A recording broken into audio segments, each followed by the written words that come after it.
Richard Southern joins us for a check on business. Hi, Richard. Janella, how you doing? How you feeling? Not too bad. Good to see you. Not so good news heading into the long weekend. We knew lots of people would be unemployed because of this pandemic, but we're starting to see some of those actual numbers in Canada.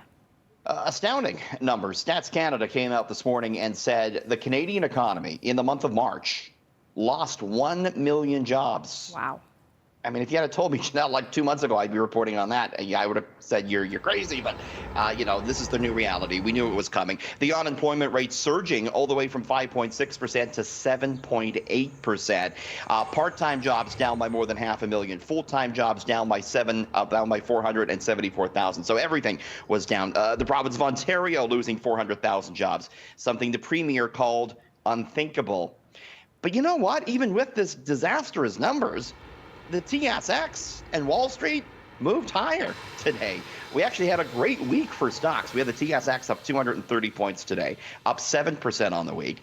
The Dow was up 12% this week, and the S&P 500 had its best week since 1974. So it's the situation, Janella, that investors knew this bad economic news was coming. They're looking past it and kind of focusing on the future about, when the economies may open up again. Yeah, and we did hear also from the premier today that they've got this task force that they're looking at, basically revitalizing the economy down the road, right? Yeah, there are these glimmers of hope, and we have the U.S. Central Bank pumping more money into the economy. So investors are glass half full right now, Janella. Okay. Well, yesterday we talked about Air Canada. On the bright side, Air Canada rehiring some of its laid-off employees. Now another major airline is doing the same thing.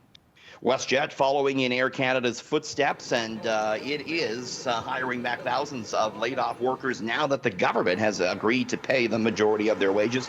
WestJet rehiring 6,400 workers using the federal government's wage subsidy program. CEO of the airline says the decision followed what he said were substantial discussions with Ottawa. A lot of people on Twitter, I was tweeting about this, and they were saying, Janella, well, these workers aren't going to go back to work. They're going to be at home. So they were saying, why are we, the taxpayer, going to pay someone to stay home? But it's not that at all. WestJet's going to pay part of the salary. They're going to give them their benefits back. We'd be paying them either way unemployment insurance anyway. So it's a net positive, I think, to the Canadian taxpayer here, Janella. Exactly. Yeah. Oh, we mentioned the long weekend is upon us, but of course those traditional Easter dinners are going to be looking very different this year. Yeah, not going to be as many people, you can't go see your family. And so the prices for Easter staples are suffering from life under lockdown.